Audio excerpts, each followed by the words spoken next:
Um, Good afternoon, you two. Senara I don't know whether she has already landed to UK or still on the way. So let's wish her for a safe flight. And this is gonna be your last theory class, but you guys are coming to me like every week, every Monday to this a physical theory class, and we are doing every Wednesday this online theory class. But you guys are paying. I want to tell you guys this. I forgot to tell you guys this. You guys are paying only for one day because the other one is just online, and you know some students are having issues for paying these fees because I don't want to pay you guys like 6,000 into two, like 12,000 per month for a regular class. So that class is actually free. Okay, so I'll remind that on this Monday. Anyway, so this is the last day that we are doing theory. So just have this confidence that you are in the right path, you are doing everything so good, and finally you are here, that you can do this, and you two are really, really brainiac. So you two can get through with this exam with your very first try. Okay. So we are talking about this atmospheric pollution. So the part we supposed to start today is the depletion of ozone layer. Ramudi, is it here we supposed to start? I guess this is the, yeah. Okay, darling. Okay. Depletion of ozone layer, it's like destroying of the ozone layer. Energy for all the process taking place in our planet Earth is provided by the sun. Energy is transmitted from one place to another as three different methods: conduction, convection, and radiation. What are these? Conduction, convection, and radiation. So direct transmission is conduction, conduction, convection. Convection is through, like, you know, the in fluids, how does it transfer thermal energy? Emission of electromagnetic radiation just occur as radiations. That is method of radiation. I guess you guys know these three methods better than me. Of these, conduction and convection, we need a medium for the transmission of energy. Radiation does not require a medium for energy transmission. Remember that we talk about this electromagnetic radiation. Its velocity is 3 into 10 to the power 8 meters per second. That's inside a vacuum. In our planetary system, an empty space, vacuum, occurs between the sun and the planets. So, okay, we have this atmosphere, but beyond that, between these planets, it's vacuum. There is nothing there. Therefore, there is no possibility of all to transmit energy from the sun to earth by conduction or convection. Conduction, convection, I mean, it's not convention.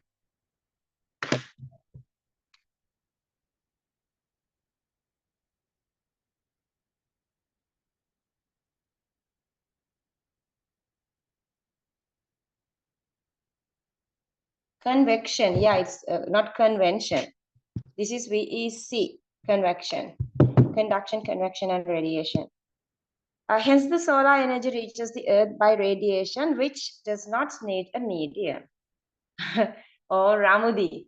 I was just keep trying to find this physical note.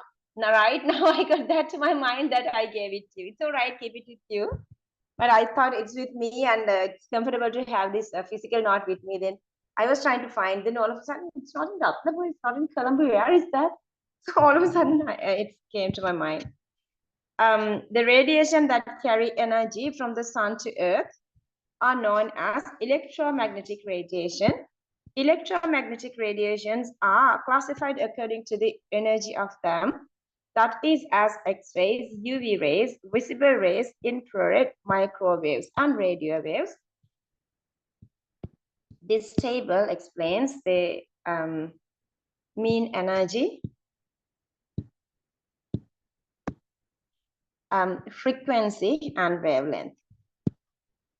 Okay, wavelength increasing, energy is increasing to this direction. So gamma X UV, sorry, not X-ray. So gamma, so visible, UV, these have the highest energy here. They're not showing gamma. So other than gamma, the highest goes to X-rays. Of these X-rays and ultraviolet rays are highly energetic. Therefore, when exposed to them, they cause chemical changes in the biomolecules in our body. The structural changes in the active biomolecules in our body, namely DNA, RNA, and proteins or enzymes, obstruct their functions, causing various complications in our body. That you guys know the benefits of these genetic material and proteins. So if they deteriorate, destroy these molecules, then all the functions are diminishing. We discuss these complications at length under the sections to come. Down there we are discussing. Energy is transmitted from the sun to our planet Earth mainly in the form of ultraviolet rays, visible rays, and infrared rays. Of this, visual rays and infrared rays are low in energy and we are not harmed by the exposure to them. In the electromagnetic spectrum, the only ray type sensitive to our eyes are visible rays, and they help to give us the sense of vision. Sense of vision. We become sensitive to infrared by sensing heat. So figure 3.1 illustrates the nature of the solar rays reaching the Earth and their intensity. From it, we see that the considerable portion of the solar energy reaching upper limit of the Earth's atmosphere are lost before reaching the Earth's surface. Further examination of the figure reveals that most of UV radiations have been eliminated before they reach Earth's surface. So high energy UV are not reaching the Earth's surface. Why does it happen so? It is because the absorption of these rays by the gas molecules in the upper strata or the upper layer of the atmosphere, while the solar rays travel to the Earth's surface across the atmosphere. See? All right, this is the region where we live. This is the region where we live. Less than 15. And ozone layer is here in between 20 to 35. And this is the stratosphere. Stratosphere is with this up to 50 kilometers. Then thermosphere, the temperature decreasing, then again temperature increasing. See, when the solar radiation comes down, so high energy, medium energy, and only a couple of low energies are going down.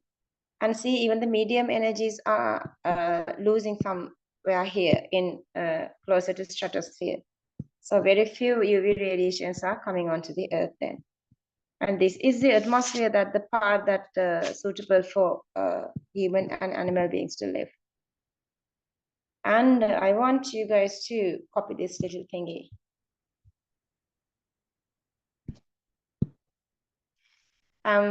Percentage by volume, A percentage by volume. Nitrogen, 78.06. Oxygen, 20.99. Argon, 0.94. Carbon dioxide, 0.03. So smaller amounts, neon, helium, CH4, krypton, and H2.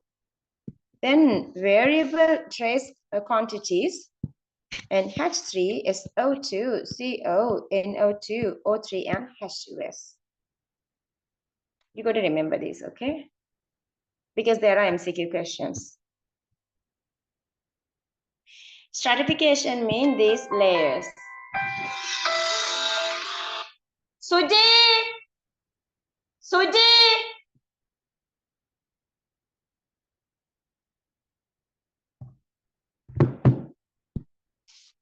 stratification of the atmosphere. For the convenience of studying of atmosphere, is divided into several layers. This stratification is based on the variation of temperature and the density of the gases in respective regions. Temperature and density of the gases base for this layering of atmosphere. Troposphere. This stretches from Earth's surface to about 15 kilometers upwards. Up to 15 kilometers, this is troposphere. A greater percentage, about 99% of the atmospheric gases is found in that region. So the atmospheric gases are in plus 15 kilometers of air. Ascending from the Earth's surface, the temperature decreases. That's why these in mountains we feel it's colder, but that's only up to 15 cubic centimeters, 15 kilometers. Then stratosphere. The region from 15 to 50 kilometers from the Earth's surface is stratosphere. The percentage of gases.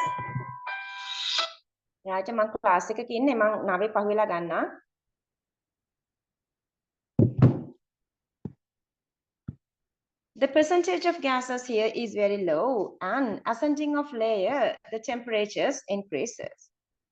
Then thermosphere. It is a region about 50 kilometers from the Earth's surface, because it's today is Suji's birthday. So, region about 50 kilometers from the Earth's surface is the thermosphere. See the word therm. Amount of gases in this region is extremely small, and the temperature is very high. Can you imagine? Then ozone layer. A subzone in the stratosphere is referred to as the ozone layer. This extends from 20 kilometers to about 35 kilometers from the Earth's surface. This is called ozone layer because most of the naturally occurring ozone gas in the Earth, around 95%, is found in this region. However, it should be remembered that this is not composed only of ozone. There are other gases, but mainly it's ozone. So that's why we call it ozone layer. All right. Altitude kilometers. Planes are going around 10 kilometers or 30,000 feet, I guess. So the ozone layer goes this way, see? Around like 25 kilometers is maximum, then again it's decreasing, but still in down there with environmental pollution and stuff, a little ozone layer is also here. This is from the pollution. So troposphere ozone, stratospheric ozone.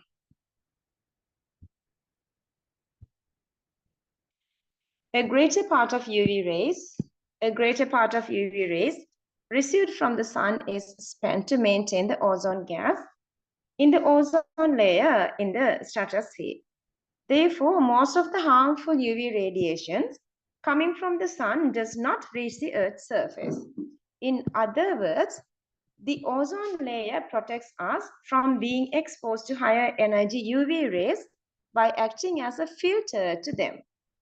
This phenomenon is vital for the survival of life on the Earth.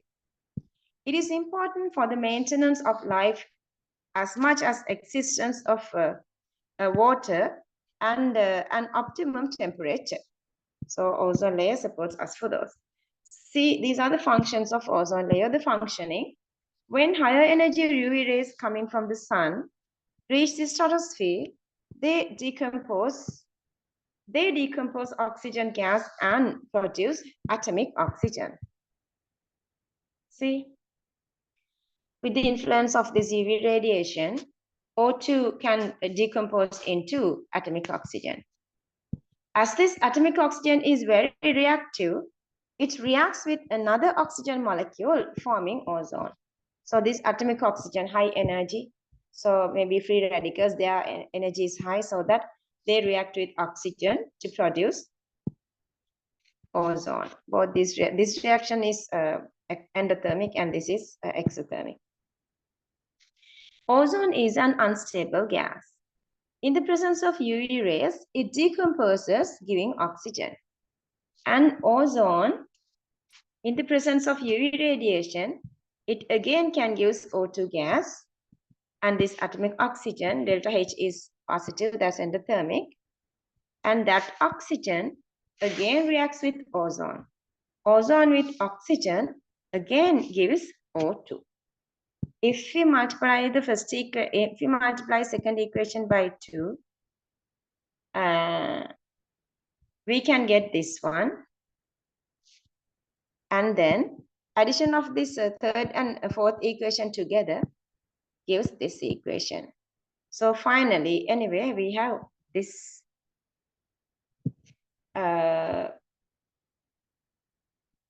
breaking of ozone into O2. But in the ozone layer, when the rates of breaking and making of ozone is like this, become a dynamic equilibrium sets in maintaining the fixed amount of ozone in the region. Okay, so this is the equilibrium occurring in this ozone layer. O2 gives O3, O3 gives O2. As UV rays coming from the sun are absorbed in maintaining this equilibrium, the entry of those harmful rays to the Earth's surface is preventing. See, they are using UV radiations for these conversions. They are using UV radiations for these conversions. So UV radiations are absorbing by this ozone layer so that it's not coming down to the Earth. Depletion of ozone layer. The ozone level in the ozone layer was continuously measured from 1950 with the aid of weather balloons. During making these measurements, an amount of the ozone level in the ozone layer was observed decreasing annually from mid-70s. Okay, so they observed from mid-70s that ozone layer is depleting. Generally, the ozone level in the ozone layer does not remain constant every day. It changes to some extent with the temperature of the environment, seasonal changes, and geographical factors. But annually, it drops gradually. This continuous decrease in the ozone layer in the ozone level in the ozone layer is called ozone layer depletion. Depletion of ozone layer is a serious environmental problem. The ozone layer prevents the entry of harmful UV radiation to Earth's surface. Because of the depletion of ozone layer in upper level, more harmful UV rays reach the Earth's surface. Exposure of the Earth's inhabitants more to the harmful UV rays causes various complications in them. Causes for ozone layer depletion. Both natural factors and human activities cause ozone layer depletion. Of those, the natural causes are temporary and the damage made is recovered in a short period of time. Sulfur-containing compounds added to the upper atmosphere during powerful volcanic eruptions is one natural factor damaging the ozone layer.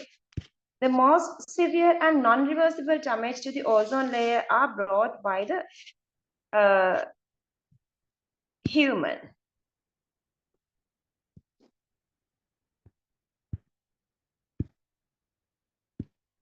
Examples are chlorofluorocarbon. In addition to this, volatile organic compounds contain bromine, bromofluorocarbon, indirectly contribute to the ozone layer depletion. Nitric oxide or NO gas emitted by the aircrafts flying close to the upper atmosphere. Nitric oxide increases fuel economy and gives more energy. Upper atmosphere also depletes the ozone layer. The oxygen class, here this NO is mixing with O2 gas even in racing cars, okay? The main class of compounds which contribute to ozone layer depletion is chlorofluorocarbons. These are derivatives of hydrocarbons with one or two carbon atoms. Of these, all the hydrogen atoms are replaced by chlorine or fluorine. See the freon 12, 11, 113, freon 115.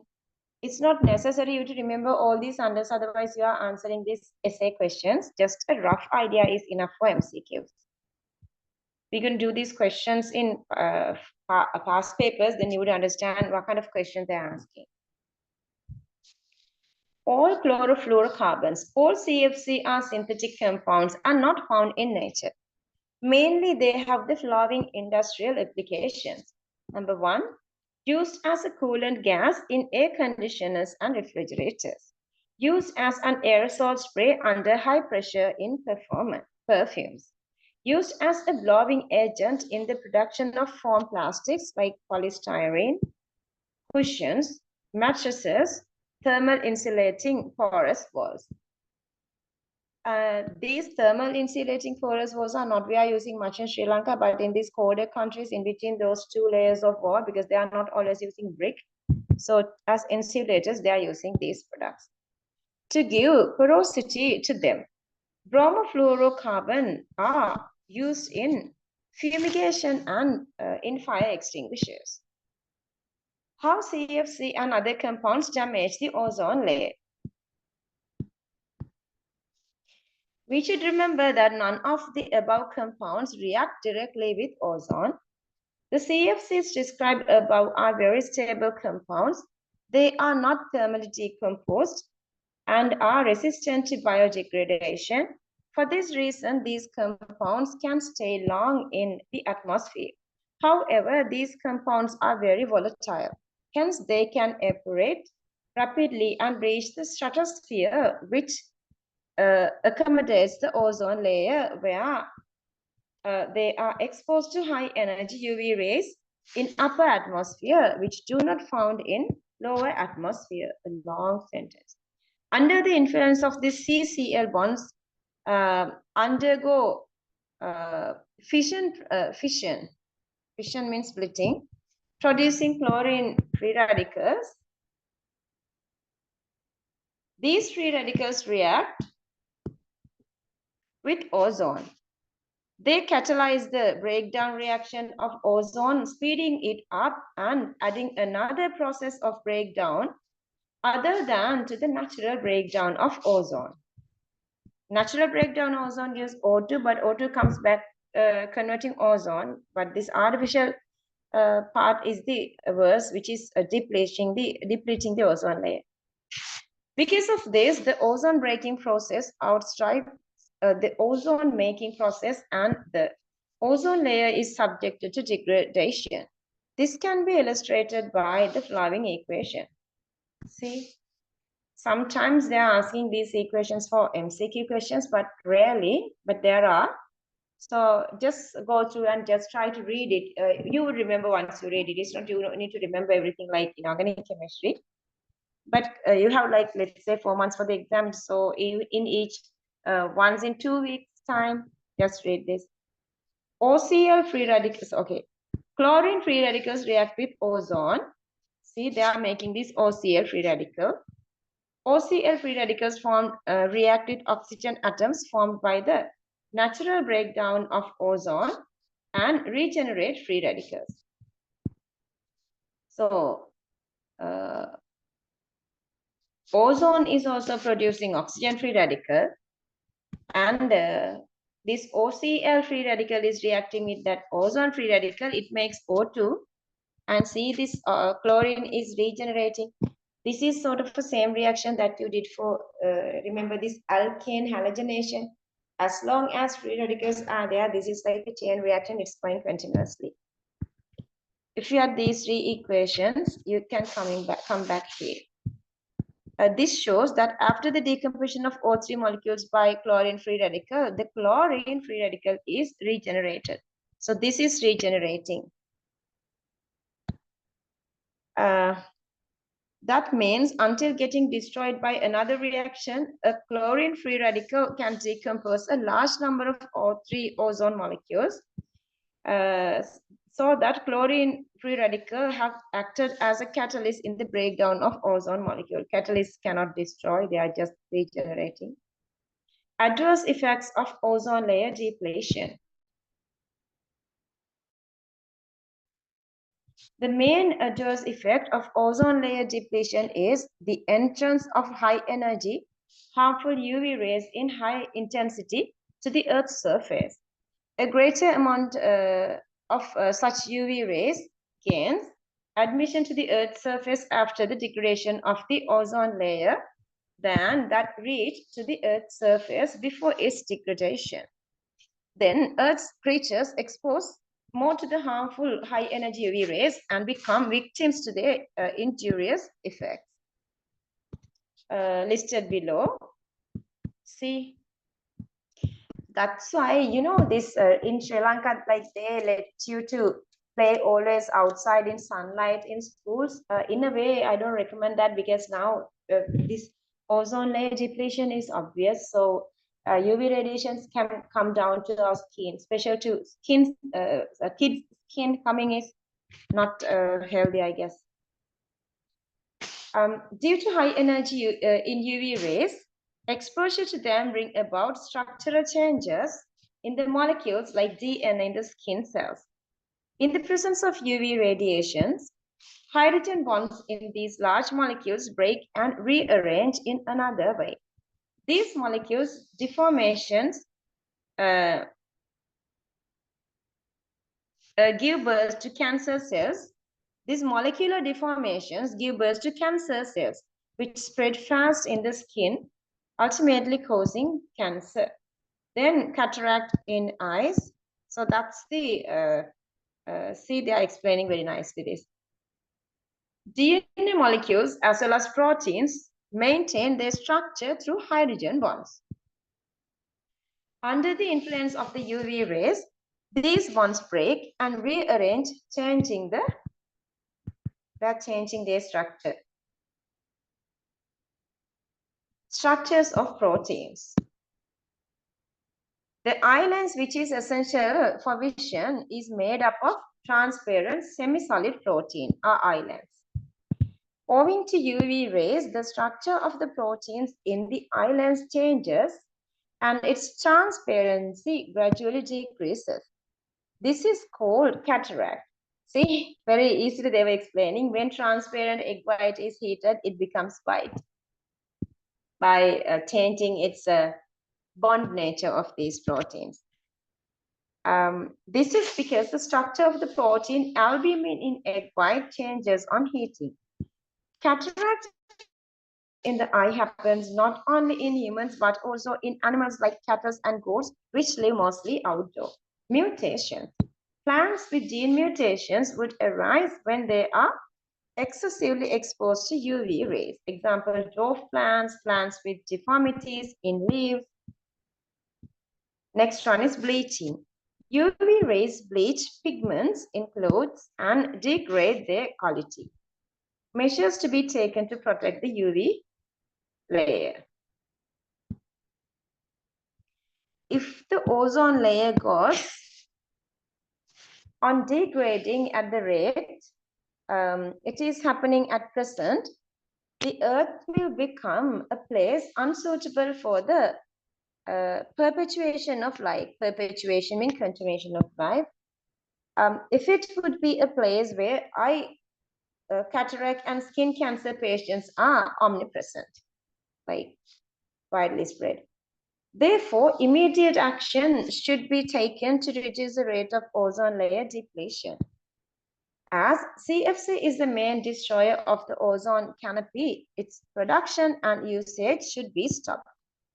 Action has already taken in the regard, and the Montreal Convention added the production of CFCs Montreal Convention ended the production of CFC from about 1996. At present, alternative gases are being used for the industrial applications for which CFC were used. HCFC, hydrochlorofluorocarbon, was the first alternative gas used for chlorofluorocarbon. This molecule is very much similar to chlorofluorocarbon and The only difference was presence of hydrogen atom in addition to chlorine and fluorine atom. See,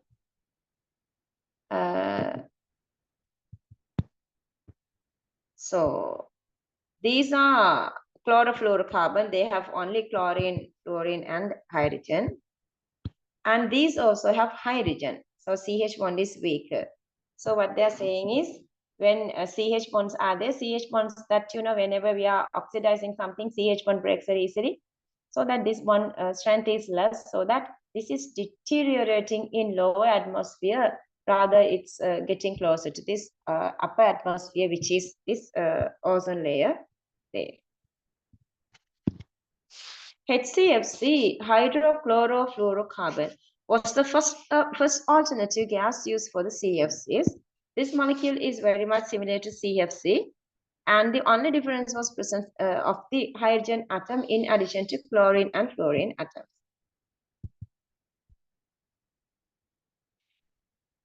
The CH bond in this molecule is dissociated by solar rays carrying relatively lower energy than the energy in the lower atmosphere.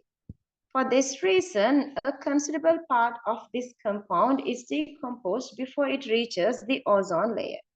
But due to high volatility, this gas also can reach the atmosphere. Okay, they can decompose, but also they are highly volatile. So there is this possibility that it can go to higher atmosphere, to stratosphere. It has reached the ozone layer like this. It has the potential to damage the ozone layer by cleavage of the CCl bond under the influence of high energy UV rays and formation of chlorine free radicals. The other alternative used in protect the ozone layer is the use of hydrofluorocarbon HFC gas as a coolant in refrigerators. HFC lack chloride atoms and have only fluorine and hydrogen atoms. They form chlorine-free radicals in the upper atmosphere, for they do not contain chlorine atoms. Therefore, they do not damage the ozone layer. Hence, the coolant used in the air conditioners and refrigerators in the world today is HFC. HFC 134A is an example. Through HFC gas, though HFC gas does not harm the ozone layer, HFC, CFC, and HCFC all are very powerful greenhouse gases that we did already. The global warming potential, GWP, global warming potential of these gases is 1,000 times of GWP of carbon dioxide. Carbon dioxide is also a greenhouse gas, but this effect from these are really high, see? Global warming potential. Depletion, despite the fact that the above gases occur in the atmosphere in very small concentrations, parts per thousand, they can contribute considerably to increase global warming because of their very high GWP values. HFC is a good alternative for the ozone layer depletion, but its use is questionable because it contributes to another global environmental issue, the global warming. This has prompted the global community to use cooling gases that do not damage the ozone layer and contribute little to global warming. I feel my voice is a little different today. I don't know, I'm not having the runny nose, cold, or hay fever, nothing. But my voice is different, but still I guess it's clear to you. Use of volatile hydrocarbons, R600A. There was this commercial, I remember, R600A. I don't remember the last time I watched TV. So I don't know when it was there. And unsaturated hydrofluorocarbon compounds, hydrofluoroolefins. HFO12348, which are less stable in the atmosphere, has been already started as alternatives. Isobutene, industrially labeled as R600A, is being used as a volatile hydrocarbon used in hydrofluoroolefin, have been prescribed as an unsaturated hydrofluorocarbon. HFO is structurally similar to HFC and has a double bond. As compounds with double bonds are more reactive, HFO compounds decompose faster in the lower atmosphere and get removed. Thus, their contribution to global warming is very low. Isobutene, R600A, hydrofluoroolefin. Okay, this again, they have added this to this new syllabus. Photochemical smog. I think you guys remember this, like a couple of months ago, we had this sky totally covered with this some sort of a fog that actually is that they said that they were coming from something, sort of a dust coming from India. So that actually is part of this photochemical smog. Today you would understand what happened to Sri Lanka. Like we lost sunlight everywhere. It was even Colombo, it's colder. And we didn't see moon as well, stars as well, no clouds, all one single grayish white layer on sky. OMGC, how beautiful. Right after it's fading away, I saw this sun, like moon, sun ISO like moon, just right in front of this house in the balcony. Then I was feeling like, oh my goodness, how beautiful our sky is. After a couple of days when we saw this real sky of Sri Lanka. Photochemical smog. Smoke, fog. Fog is like dust, and smoke and mist together is called the smog. Are you a person living in a town congested traffic jams? If so, have a look over the town from a fairly tall building in an afternoon. You will be able to see a less transparent brown colored mist above the relevant buildings. On these windy days, with a clear sky, this could be seen in areas close to towns like Petta, Boralla, Kaduvela, and Kandy. Though somewhat rare in Sri Lanka, this is a dreadfully common in towns like New Delhi, Mumbai, Kolkata, Shanghai, Beijing, and Kuala Lumpur. I've heard about some of these cities. I've been to India, then that's really true. In South India, everywhere it's like brown. All the buildings brown, roads are brown, trees are brown, houses are brown. Inside, like, you know, the five-star buildings, inside like Sri Lanka, they have everything like very nicely. But outside, always covering with this thin layer of brown color dust. In South America, India, North India is all right. Even some of these countries, I heard, I don't remember now their names. They are giving a couple of these examples. What is the reason that give rise to this kind of a less transparent browny haze? That's a thick mist in afternoon. The complex photochemical process leading to the phenomenon is called photochemical smog. Photochemical smog, just get little, memorize little, okay? They're asking questions. Photochemical smog means the lowering of the transparency of atmosphere due to the scattering of solar rays by chemical substances formed by the interaction of several environmental pollutants, fine particles, droplets of water together making this fog, not just a one thing. Chemical pollutants causing photochemical smog and their sources. Let's see how do they make this photochemical smog. Two types of chemical pollutants contribute to the photochemical smog. They are nitric oxide gases, gas, NO, and volatile hydrocarbons in unburned fuel. In addition to these, sunlight and a temperature above 50 degrees Celsius are required. When the temperature is lower, volatility is lower in these hydrocarbons, so you are not getting this.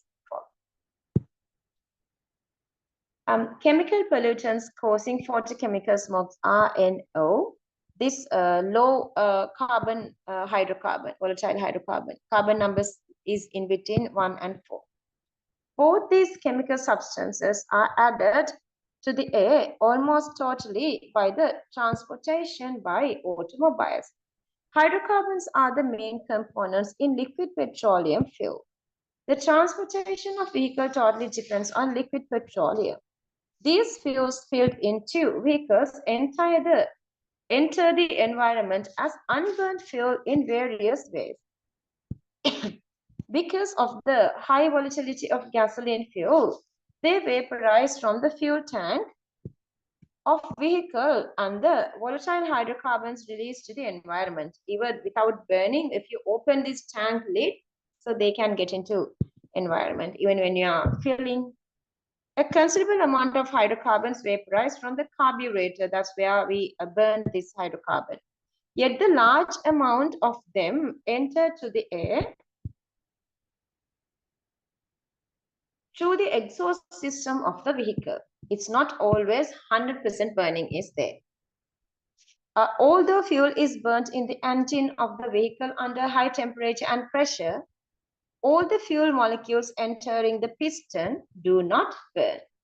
Especially the hydrocarbon molecules lying closer to the outer wall, because outer wall less temperature. Inner wall closer to this burner or piston, the temperature is high. Outer wall of the piston do not burn. These unburned fuel molecules are released to the atmosphere via the exhaust system. Inside the engine, fuel is burned by mixing fuel and air in an optimum ratio and igniting under high pressure. Due to the heat evolved by the combustion, a high temperature and pressure are created in the engine. Under this high temperature and pressure, nitrogen, which is considered as an inert gas under normal conditions, reacts with oxygen to produce nitric oxide. This nitric oxide gas is kept into the air through the exhaust systems of the vehicle. Accordingly, both the pollutants causing the photochemical smog are added to the air by the transportation of vehicles. This is the reason why the photochemical smog is intense in urban areas with lots of traffic jam. One of the countries, Indonesia. They have this huge traffic jam. Like you have to bring something in your vehicle to eat something, to read something, to do something. The traffic is that terrible. The photochemical smog is a result of a series of complex chemical reactions happening in the lower atmosphere under the influence of sunlight. But to make this study facile, the reactions occurring in the photochemical smog can be simplified as this. Nitric oxide has released from internal combustion engine is subjected to further oxidation in the atmosphere, producing nitrogen dioxide. This NO2, when exposed to solar rays, get decomposed, forming atmospheric oxygen. See, nitric oxide burning with O2, NO2 oxidizing with so high energy radiation. This is making NO and atomic oxygen. Atomic oxygen, this reacts again with molecular oxygen. So atomic oxygen reacts with molecular oxygen to give O3 to form ozone, which is main pollutant in the photochemical smog. Formation of OH free radicals are also possible this way with water molecules.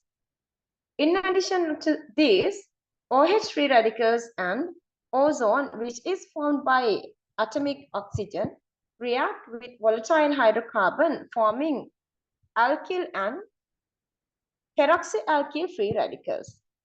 These alkyl and peroxyalkyl RCOO free radicals react with NO2 and O2, producing harmful volatile short-chain aldehydes, peroxyacetyl nitrate PAN, and peroxybenzyl nitrate PBN. Aldehydes produced are subjected to polymerization, forming small particles suspended in air. Large particles are formed by these small particles by the deposition of dust, water vapor, etc. on them. See, now they are making as a thick, like frosty something, like fog. These particles scatter sunlight, reducing the transparency, and it appears like a mist in the lower atmosphere. Photochemical smog is the only state of pollution visible to our naked eye.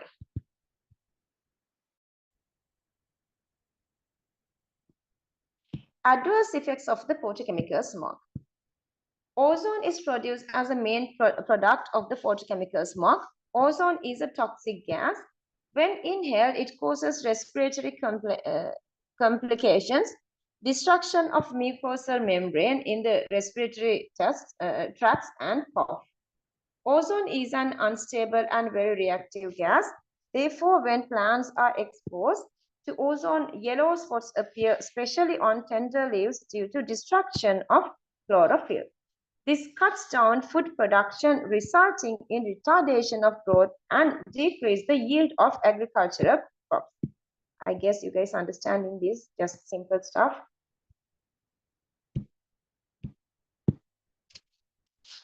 Ozone splits the double bonds of rubber molecules, ozonolysis. This shortens the chain of rubber molecules, reducing the mechanical strength of rubber-based products. It also causes reduction of elasticity of rubber and splits in rubber tires. Many volatile aldehydes are produced by photochemical smog.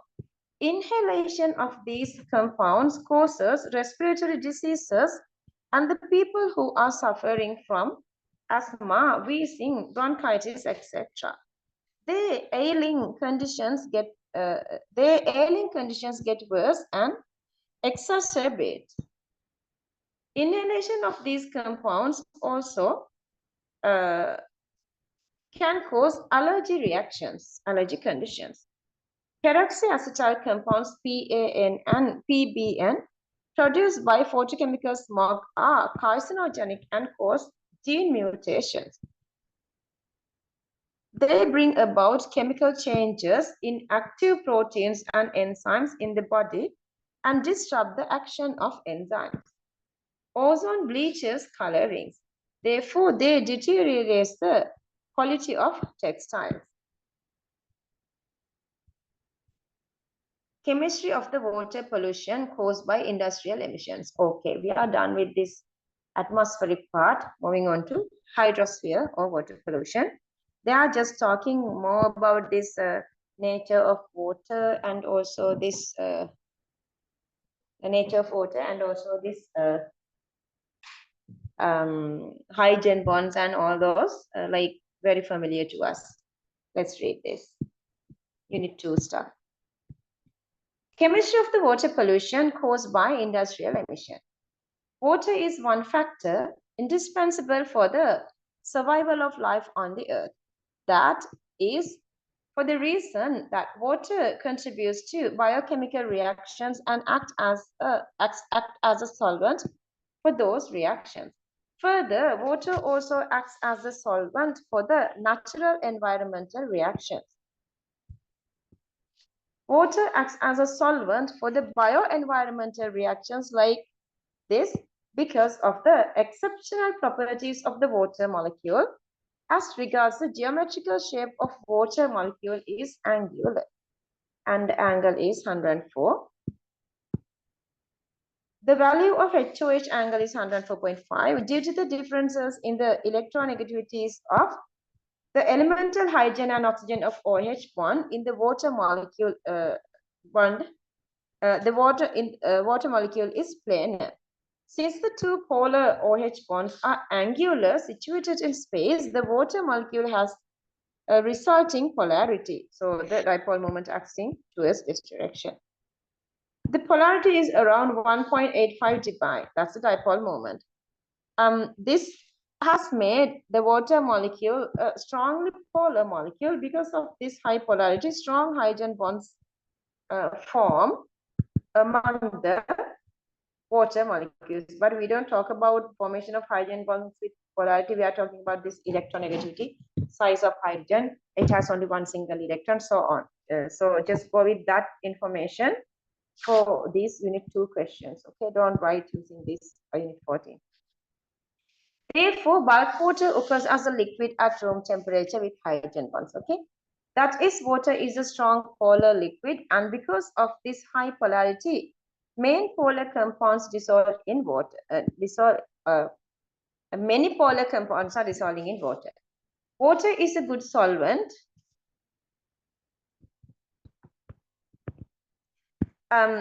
Water is a good solvent for polar compounds. Many natural compounds, as well as the compounds taking part in biochemical processes too, are polar.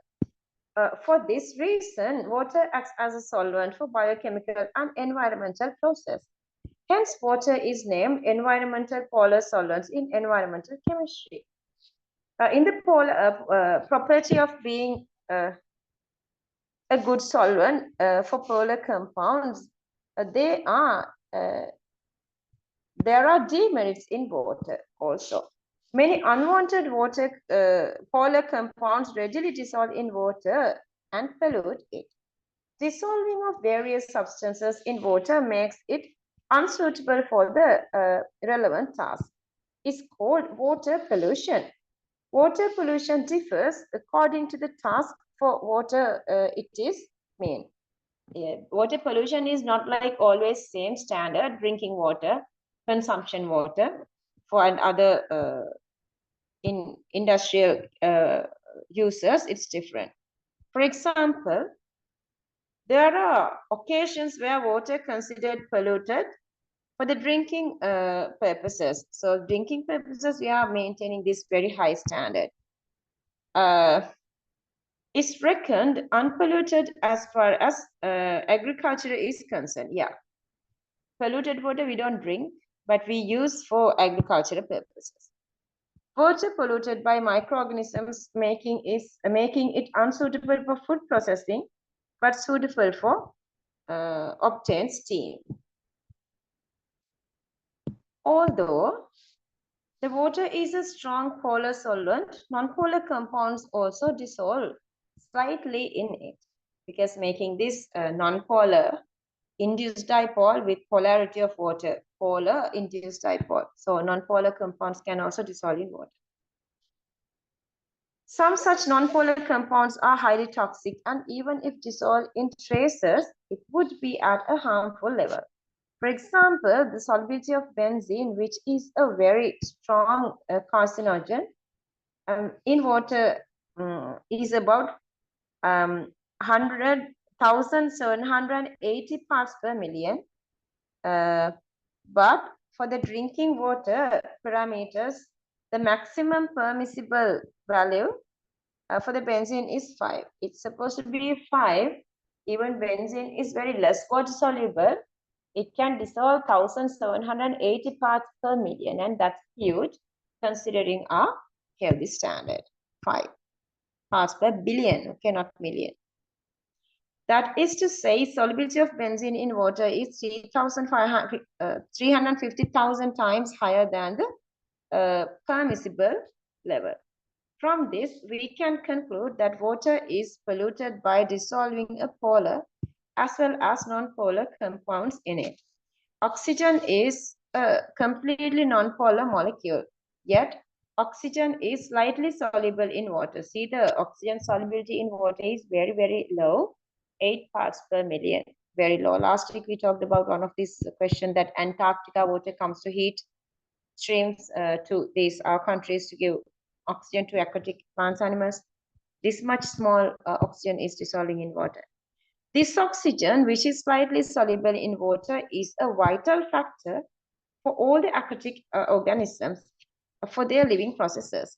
All the biological processes in the aquatic organisms occur because of this slightly dissolved oxygen in water. Yeah, that 8 parts per million support for all the biological processes in aquatic plants and animals. Water cycle is very easy. Let's start from, okay, evaporation, then condensation, then coming down, precipitation, runoff through these reservoirs, coming back to the earth, back to the sea, and they can also percolate to these subground levels as well. Transpiration, coming up away from vaporization from plants. That's easy. This atmospheric water reaches the Earth's surface by the way of precipitation in the form of rain, snow, frost, fog, and hail. Snow mean, you guys know snow, very fine like frost. You will see this frost sometimes if you have this refrigerator which make this ice inside that. Sometimes I have one fridge in Ratnapura. So that has this frost inside sometimes, like very fine powdered form of fog, you guys know, like misty. Hails are like larger, let's say like ice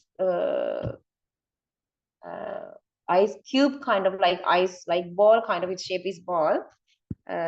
Maybe like, yeah, like this size up to the larger size, there are these balls like hail, like a solid ice. Because of the runoff, across the Earth's surface, a portion of water reaching the Earth's surface is polluted further, running off, adding of all these fertilizers and everything. So that water is also getting polluted. It is also contaminated by dissolving the salt forming by the weathering of minerals, heavy metal salts, various salts of the soil, and various chemical producers, and added to the environmental by man, like fertilizers, industrial chemicals, agrochemicals. A part of water reaching the Earth's surface by rain percolates to the interior of the Earth, which is called the groundwater, through the layers of rocks. When water passes through the layers of rocks and minerals, these layers decay. As a result, various minerals, salts dissolve in water, polluting the groundwater as well.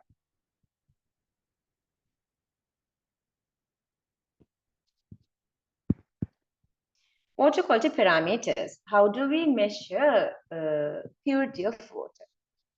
As we have mentioned before, many polar as well as non-polar substances dissolve more or less in water.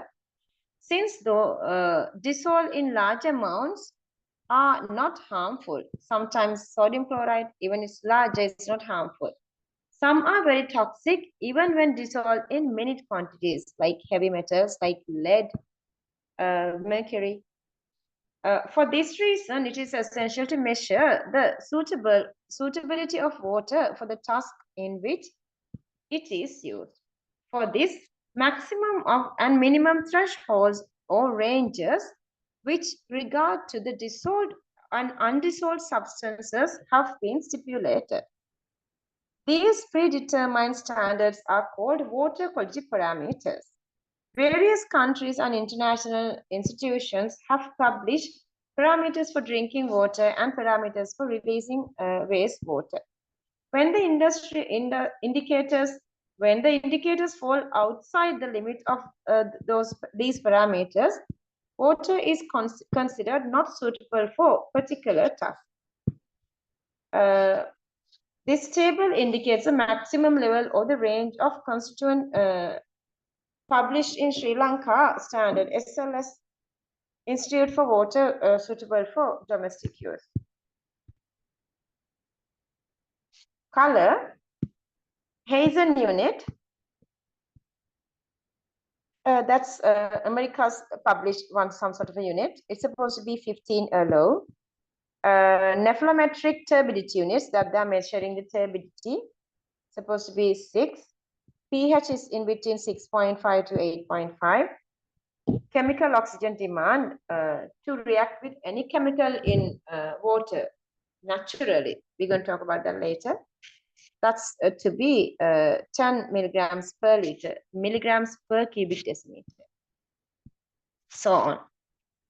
Total dissolved any solid. Hardness that comes with calcium carbonate, that it is making scum, that you cannot dissolve soap.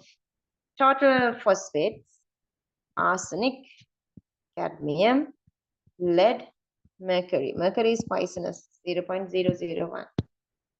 Wastewater quality parameters. Okay, they're talking about this pH. I would just read because we know about pH. Minus lactone H2 plus aqueous. Here, pH standard for the potential of hydrogen stands for the potential of hydrogen. The pH scale means a scale that expresses the magnitude of acidity or alkalinity of solution. pH value is the negative logarithm of the hydrogen ion concentration given in moles per cubic decimeter. There are several methods to determine the pH value of a solution. By a titration or some other method, H plus ion concentration on the solution is determined by taking its negative logarithm. pH value can be found very accurately. Number 2, using pH indicators. pH papers change color according to the H plus ion concentration in the solution. An approximate value for the pH can be obtained by soaking a pH paper in the relevant solution and comparing the color with a standard pH color scale. Using a pH meter, the potential of a special electrode, glass electrode, which changes with the H plus ion concentration of the solution, is measured relative to the standard electrode. See, they are getting an example. Standard electrode can be silver chloride electrode, and the pH value is read directly. That we talked about how do we measure this pH. See the same. This is from internet. They were just using this picture. Just go through that. See, if you're having gastritic conditions, then you would know. Even yeah, all these are like acidic, and these are like basic. Bleach, drain cleaner, very basic. Battery acid, very acidic, sulfuric. Ceramic acid is again very acidic. Conductivity. Oops, I lost the annotation.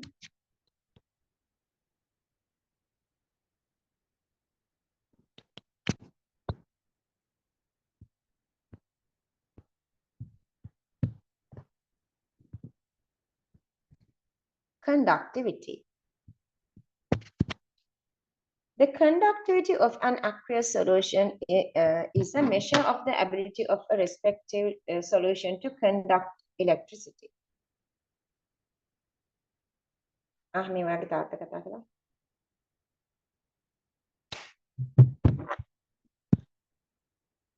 If there must be a free ions in water. The conductivity of pure water is very low. Pure water contains a very small amount of H plus and OH minus ions formed by the self-ionization of water. See 10 to the power minus 7 H plus and 10 to the power minus 1 OH minus. I'm just reading because this is not that, very simple stuff. The major cause of the conductivity of water is the amount of salt dissolved in water. When salts gets dissolved in water, they separate into cations and anions, which occurs as hydrated ions. As these ions are movable in water, they move towards the electrodes when a potential difference is applied, giving rise to conductivity. Water-soluble inorganic salts and organic compounds, which can dissociate into ions, organic acids and bases, contributes to conductivity.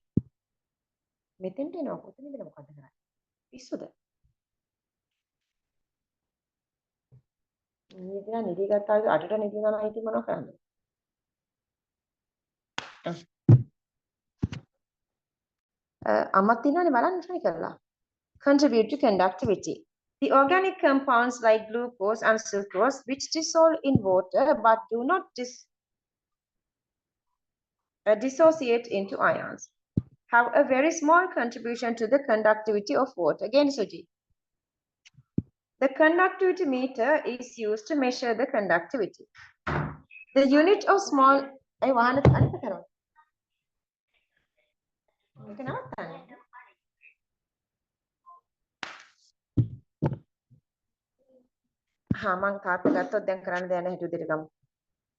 unit of measuring conductivity is Siemens per centimeter. We know these units.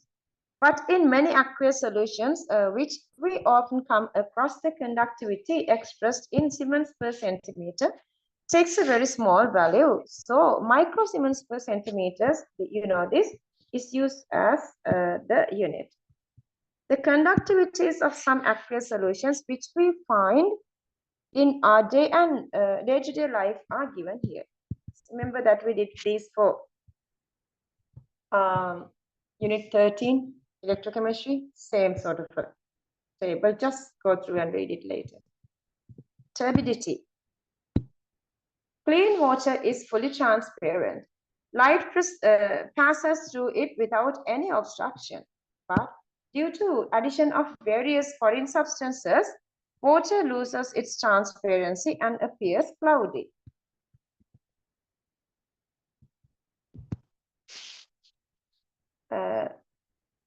The loss of transparency in water like this is referred to as turbidity. The turbidity is caused by the presence of undissolved, suspended particles, that is fine particles, which do not settle under the gravity in water.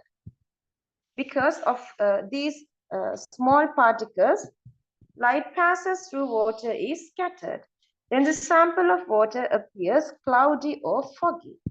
Presence of suspended particles is one visible instance in water pollution.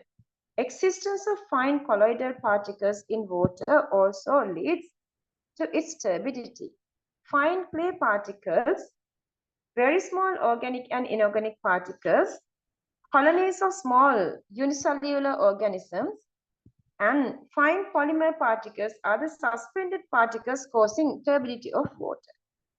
In order to gauge the turbidity in water, how much of a beam of light is scattering or transmitted by water is measured. The measurement is done by comparing the amount of light scattered by the solution concerned with amount of light scattered by the solution of non-turbidity. The unit of measuring turbidity is nephelometric turbidity unit. So these are the turbidity of different solutions, 10 to 4,000. Hardness of water. Couple of questions we did for inorganic and 1 or 2 are there in equilibrium. So remember these questions because even they added this to new syllabus, there are no questions to find in these past papers other than those. And we would find a couple of these questions when we are doing full papers as well. So then memorize them. Hardness of water. Are you living in the dry zone of Sri Lanka? Have you guys do you guys have this? Have you guys had this experience, like when you went to this Anuradhapura, Polonnaru, that area? I think now they are having these in these even olden days, even in hotels, like you cannot live there for more than a couple of days. Your hair become my curliness gets away. I really hate that. These beautiful curls I can see when I'm going to there. Like I need to use these loads of this conditioner and also this good oil, hair oil and everything, because the hair gets very sticky. You cannot wash anything, like the soap become like a scum something, like it makes this floating this scum on this water if you wash clothes. So that is because the water is hard. Dry zone in Sri Lanka. Or have you ever drunk? Yeah, that to drink that water is really hard. It's sort of a so weird taste. Water drawn from a well or taken from any other source when you have visited such an area? Because even now we don't get that experience with this, this fertilizer problems. Earlier we had just to taste it to see what kind of a taste, but I don't even remember when did I drink those water because of this, the kidney problems. Recall the taste of water you consume, taste of water you consume. You would remember that the water is brackish in taste.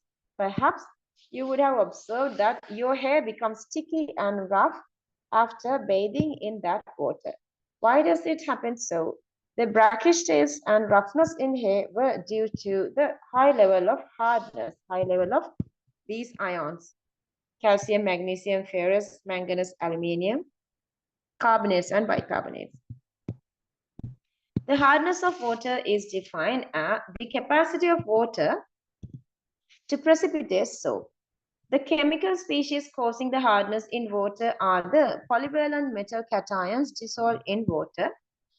It is a total concentration of calcium, magnesium, ferrous, manganese, aluminium 3+, and any other polyvalent metal cations. In natural water, the most abundant polyvalent metal cations are calcium and magnesium. Therefore, magnesium and calcium are the two cations almost contribute to the hardness of natural water. But very rarely, there are instances where like manganese and Fe2+ and aluminium 3+ also contribute to hardness. Soap is sodium or potassium source of fatty acid. The carboxylate group of these salts combine with polyvalent metal cations to form polyvalent metal cation salts of fatty acid. As these salts are less soluble in water, they get precipitated. Since the density of these precipitates is less than that of water, it floats on water as a soap scum. Hence, soap does not function as a cleaning agent until all these polyvalent metal cations are removed. Also, these polyvalent metal cations neutralize the natural occurring negative charges of, on the surface of hairs.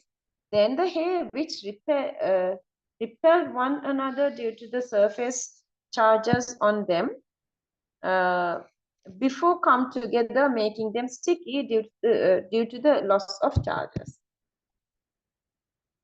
The permanent hardness in water has no relation with the anions, chloride or sulfate present in water. The unit of expression of hardness in water is parts per million calcium carbonate. See, as a standard, that's why we always, when we are measuring, convert into parts per million, moles to million, moles to grams, milligrams, parts per million, milligrams per cubic decimeter. So when we are converting this to grams, so we are multiplying by the molar mass of calcium carbonate, that is 100. Sometimes they are giving this even for questions that use 100 to get this parts per million. Quality, just read this, different calcium carbonate concentration in water. Temporary hardness. Why we call it temporary?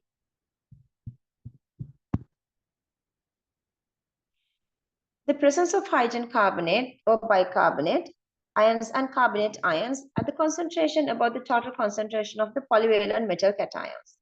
Okay, if you get this anion or cation same, we don't say that is hardness, but when this anion amount is greater than the cation amount, concentration of polyvalent metal cations is called the temporary hardness. This is called temporary hardness because it can be removed by boiling of water. See, by boiling, we can remove temporary hardness because that comes with bicarbonates. We can remove bicarbonates by converting carbonates. Calcium and magnesium carbonates are less water soluble, so they precipitate. So we can remove bicarbonates from water. Then permanent hardness. The presence of carbonate ions and hydrogen carbonate or bicarbonate ions at a concentration very much below the total concentration of polyvalent metal cation is known as the permanent hardness. Here, carbonates and bicarbonates are greater than magnesium and calcium. This is termed permanent hardness because here the metal ion existing in the concentration above the equivalence concentration of carbon and bicarbonate ions cannot be precipitated. So we cannot precipitate that calcium and magnesium bicarbonate by heating, by boiling. Permanent hardness can be removed by adding water-soluble carbonates. So let's say we are adding sodium carbonate, which is water-soluble. So as calcium carbonate, we can remove carbonate. Chemical oxygen demand. The chemical oxygen demand in water is the amount of oxygen required to oxidize the oxidizable substances dissolved in water. Chemically, how much oxidizable substances can be oxidized by the water-soluble oxygen is the chemical oxygen demand. Biological oxygen demand means biologically how much oxygen is there to consume. So this is chemical oxygen demand. The most abundant oxidizable substances present in water are various organic compounds that you guys know, like aldehydes, alcohols can oxidize very easily. These occur in different oxidation states and can finally be oxidized to carbon dioxide. Okay, other oxidation numbers can oxidize, maximum oxidation number of carbon is 4 + 4. That's for carbon dioxide and carbonate. Fatty acids, sugar like glucose and fructose, starch and proteins are among these compounds. Inorganic species like ferrous and manganese, iron also contribute to the chemical oxygen demand of water. COD of water is determined by a titration. The sample is distilled with a known amount of acid-defined potassium dichromate solution. Okay, we are adding excess potassium dichromate to this mixture, and potassium dichromate is a strong oxidizing agent. The remaining amount of dichromate is titrate with standard Fe2+. Okay, whatever these oxidizing substances in water can be oxidized by potassium dichromate. Then the excess dichromate remaining in water, titrate with Fe2+. Then from reacted Fe2+, excess dichromate, then reacted dichromate, from that reacted total oxidizable substances. Mostly the COD value is measured in the wastewater discharged by industries. That is because when wastewater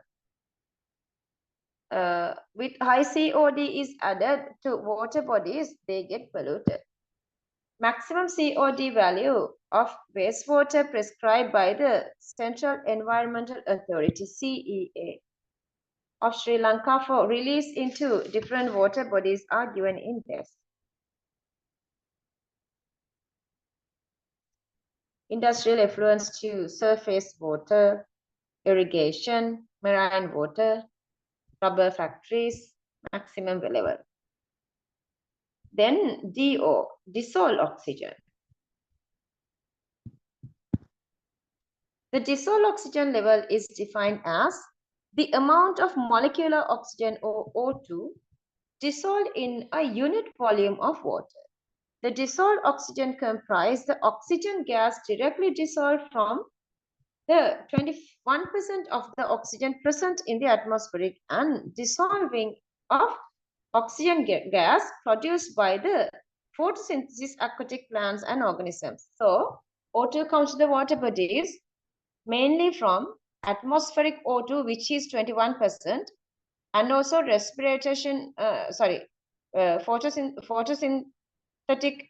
photosynthesis of this aquatic plants and aquatic organisms.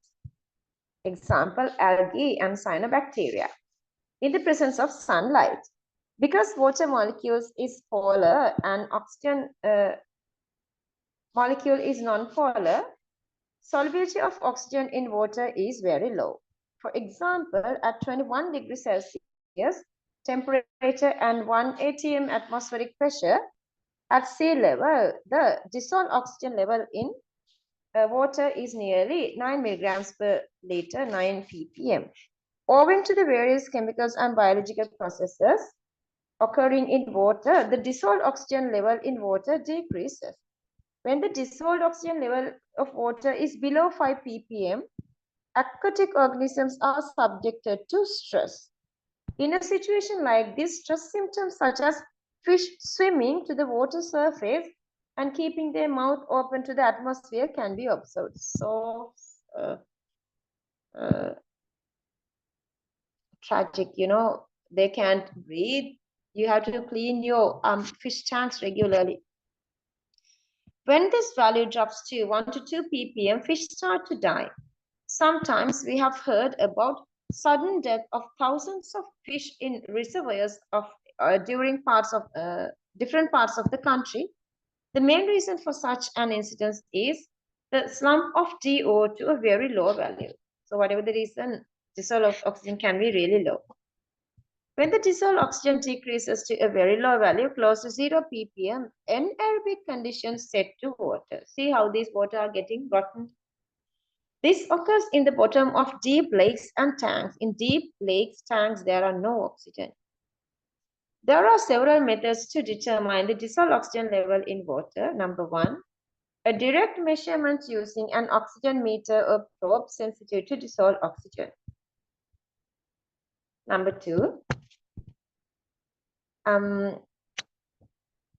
this question is in 2001, question number 9C, that the Winkler method, finding the amount of oxygen by the Winkler method. This is the Winkler method. By a titration. In this, that is called the Winkler method. In this, the dissolved oxygen level is determined by a back titration. First, dissolved oxygen is reacting with manganese. Oxygen reacting with manganese, it makes this MnO2 precipitation. In the basic medium, it is making this manganese dioxide. The manganese dioxide formed reacting with iodine. So manganese dioxide oxidize I- to I2. And that I2 is again reduced with thiosulfate. Knowing thiosulfate, knowing I2, knowing I2, knowing MnO2, knowing MnO2, we can find O2. Using all these equations, you can find that oxygen is 2, MnO2 is 2, I2 is 2, S2O3 is 1:4. So knowing thiosulfate concentration, 4 times of that is the concentration of 1/4 of that is the concentration of O2. Let's do that calculation. Eutrophication. The excess growth of algae due to the addition of nutrients to the water is defined as eutrophication. So more nutrients for algae, that's not beneficial for us. When algae grow in abundance, they form a thick blanket of their colonies on the water surface. This cuts down the penetration of sunlight to the lower layers of water bodies and prevents photosynthesis happening in them. This reduces the level of dissolved oxygen close to the bottom, resulting in the death of aquatic plants and animals. No sunlight, no respiration, no photosynthesis. So animals and plants start to die. When the dead bodies of these plants and animals are decomposed by aerobic bacteria, remember this berry lake, okay? The dissolved oxygen level goes down further, creating anaerobic conditions. Under anaerobic conditions, gases like hydrogen sulfide, see the rotten egg smell, are produced, which makes the area foul-smelling. Various nutrients are essential for large algae growth, but the many instances, the limited nutrients seems to be okay. For algae growth, there are other nutrients as well, but this is a limiting factor. Sometimes it could be nitrates as well. Because of these two ions becomes a limiting factor, growth of algae in water bodies is controlled naturally, but by various human activities such as agriculture and disposal of industrial waste and additions of domestic detergents, phosphates ions enter the water bodies. This eliminates the limiting condition of the nutrient concern, ensuring rapid algae growth, which is called the eutrophication. If the algae growth has to be stopped, the phosphate level of the relevant water body should be maintained below 0.05 ppm. But in many urban ways, it is more than 25 ppm. Okay, occurrence of heavy metal ions in water. Absence of a strict definition for the heavy metal not withstanding. Okay, there are a couple of these definitions for what is this heavy metal. In metallurgy, a heavy metal is described as a metal whose density is greater than 5 grams per cubic decimeter. In physics, heavy metals defined as metals with the atomic number greater than 20. That's not acceptable. In chemistry, there are metals produce cations which give insoluble precipitates with sulfide ions. That's again not acceptable. And the hydroxide. Not all can call heavy metals. In some occasions, these heavy metal ions are micronutrients such as zinc and ferrous. In many instances, they are harmful and toxic, mercury, cadmium, and lead. Some are indispensable elements at low concentrations, but are harmful at high concentrations, as copper 2+. Some heavy metal ions do not contribute to any biological process. Heavy metals occur as sediments, deposits in soil, water, and on the bottom of water bodies. Heavy metals occurring as rocks, minerals, and their debris in the Earth's crust enter the soil and water after the withering of rocks. In natural water, heavy metals occur as hydrated ions and complex compounds. Table 113 lists the sources of a few toxic heavy metals in water and their effects. See, are we done? No, yeah, a little more to go. How many pages? Oh, yeah.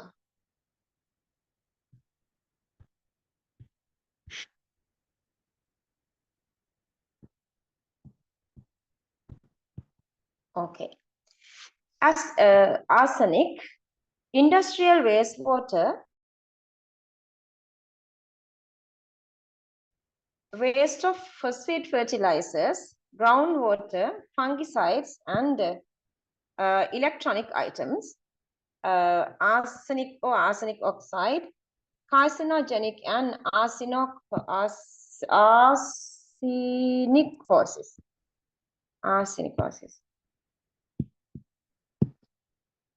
This is arsenicosis. See, deposition of arsenic, I guess. And this is so terrible. See this, what happened. And also mercury poisoning is also neurological as well. Minamata disease, is it coming with what? Minamata, that comes with the mercury poisoning. Minamata disease.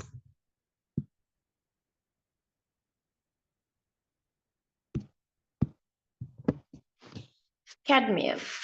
Industrial emissions, mining waste, metal refining, rechargeable batteries, enzyme deactivation, high blood pressure, and kidney damage. Lead, industrial emissions, mining waste, lead gasoline, lead paints, metal pipe welding materials. So just avoid these lead stuff. Kidney and reproductive dysfunction, mental retardation of children, anemia, inhibition of hemoglobin. Mercury, He2+, industrial waste, traces in many minerals, coal burning, equipment containing mercury, CFL bulbs, wow, thermometers and vacuum apparatus. Brain damage, insomnia, inability to sleep, kidney damage, Minamata disease. Okay. Dissolved organic compounds.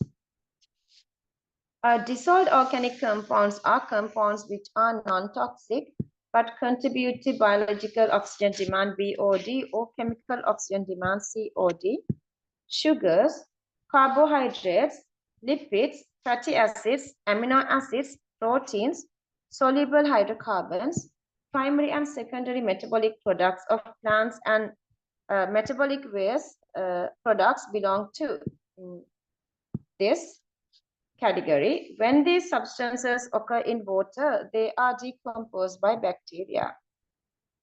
This increases the oxygen demand of water and decreases the dissolved oxygen level, DO. This impedes the biological process in water. You don't have to remember these names or these structures, just get this rough idea. Toxic and hazardous organic compounds. Presence of these compounds in water, even in trace amounts, makes water unsuitable for use. Mostly persistent organic compounds belong to this class. Some pesticides, industrial chemical, halogenated organic compounds, dioxin, furans, polychlorinated biphenyls, that is PCB, polyaromatic hydrocarbons, PAH, and disinfected byproducts are examples for persistent organic compounds. So these are some of these examples. Even I wouldn't worry to remember this. Benzofuran, DDT. Remember that we did DDT for organic chemistry, just a structure. This is PCB, aldrin, tetra N butylene, and carbofuran. Water disinfection byproducts are the chlorine-containing compounds formed by the reaction between polychloride ions or Cl- hypochlorite ions. Hypochlorite ions or Cl- and some organic compounds dissolved in water. Hypochlorite ions are produced by chlorine Cl2 or hypochlorite salts, sodium hypochlorite, calcium hypochlorite, added for disinfecting water. These compounds are poisonous. Some water disinfection byproducts are given below. Even in all my buildings, houses, and everywhere, I'm using a lot of these disinfectants. I guess that's not that environmental friendly. Monochloroamine, dichloroamine, trichloroamine, dichloromethylamine, chloroform, bromophone, dichlorobromomethane, dibromochloromethane, cyanogen chloride, cyanogen bromide, dichloroacetonitrile. I even don't remember these structures. Just read once or twice, whether you can memorize or not, just don't forget.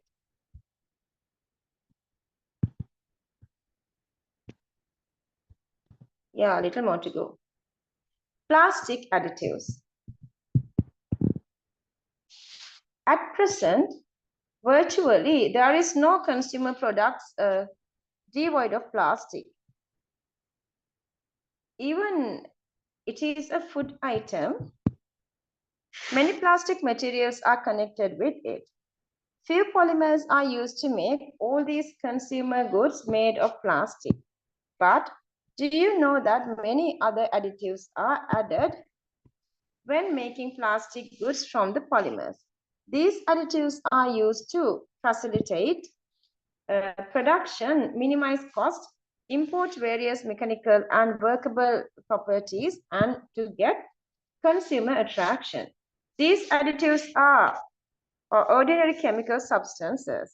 During incorrect usage and when disposed to soil or water after use, there is a possibility of releasing these chemicals slowly from the plastic item. Some of these additives are hazardous. There are additives which cause cancer, affect the endocrine means the hormonal system, and damage kidneys, and various glands in the body. Escape of hazardous catalysts and monomers used in the synthesis of plastic from the finished product is also possible as traces. During the manufacture of plastic, various additives are added to facilitate manipulation and mechanization. These are enter our bodies. Hazardous additives also enter our bodies due to misuse of plastic items. A common example is the use of empty plastic water bottles to store liquid like coconut oil.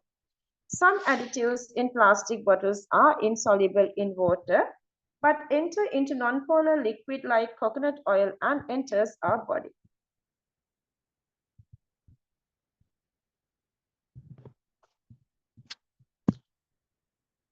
Phthalates, dioctyl phthalates, dimethyl phthalates, di-2-ethylhexyl phthalates make plastics less rigid, more flexible, decrease the hormone secretion of endocrine system, and carcinogenic. Lead pigments, lead chromate, this is PbO.Pb2O3, which is orange or yellow color, not red, Pb3O4, or lead carbonate color is white, to give vivid colors to plastics. Central nervous system damage, slow mental growth in children, kidney damage, delayed growth, likely carcinogenic, decrease the hormone secretion of endocrine system, brominated flame retardants, decabromo diphenyl ether, tetrabromo bisphenol A. Used as a flame retardant in plastic covers, electric cables, carpets, and in plastic layers. Accumulation in the lipophilic and biomembrane and affect the nervous system. Decrease the endocrine hormone secretion of endocrine system. Last one, bisphenol A, used as a monomer in polycarbonate plastic items, school water bottles, baby feeding bottles, used as an antioxidant in the products of PVC, production of PVC. Polymers in bisphenol A is used as a protective coating for corrosion on the inner wall of metallic tin vessels.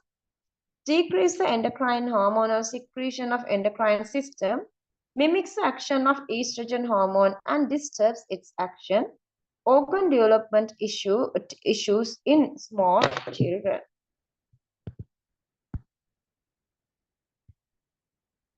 Additives uses then monomeric and catalytic residue in plastic products. Styrene, vinyl chloride, bisphenol A as monomers, chromium, lead, cadmium compounds as catalytic trace residues used to make polymeric and accelerate polymer resin synthesis. Highly toxic, carcinogenic, and mutagenic monomer residues. Neurological damage and carcinogenic catalytic residue. Organotin compounds, dibutyl tin and tributyl tin compounds, whatever we are adding to plastics, okay? Used as stabilizers in PVC and as a catalyst in polyurethane production, disturb the action of endocrine hormones in organisms, carcinogenic and mutagenic. Polyaromatic hydrocarbons, pyrenes, benzopyrenes, fillers in plastics, processing oil in plastic manufacture. Some compounds are strongly carcinogenic. Okay, these last little part, they were never asked such questions, so we don't know to what extent we have to remember them. So my personal opinion is from 2000 onwards, they did ask very rarely this part. It's like almost never asked. Just read couple of times, then if you memorize anything, just leave it like that. Otherwise, don't worry too much about this. How long we did this theory class? happily and luckily for you too, we are done then full syllabus. Trust yourself and have the faith of yourself. So we are almost done with everything. Just a couple of more classes for this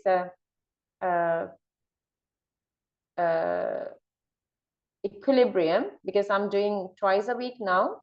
I know you guys are really extremely busy, but make sure that you are doing all these questions every Monday physically Colombo, every Wednesday physically Ratnapura, because I want to, as soon as possible, go for these full papers.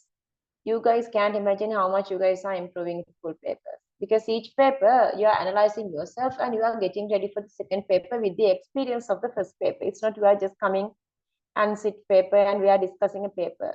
I'm improving you guys. All right, Ramudi and Senara would read this later. We had a little extra time, I guess. Yeah, but that's all right. We did everything with very short time of period. Ramudi, darling, do you have any question to ask? Anything regarding this? Wow, we are done with whole book. With the industrial and environmental. Are you planning to coming on this Monday? Yes, darling, we are done. That's really, really relieving for me too. Actually, when I started to doing these classes for you and for Senara, I was little frustrating. Is it possible to finish everything? Would you be able to catch like this? Is my lectures are too speedy for you? But you two did a great job actually. So that's what I'm saying. Have the confidence, have the faith, and make your brain happier that you can do this. Okay, darling. So then I'm ending the meeting. Okay, bye. If you're coming on Sunday, if it is possible, bring this book if you could done with that, okay? Okay, bye. Take care. Good night.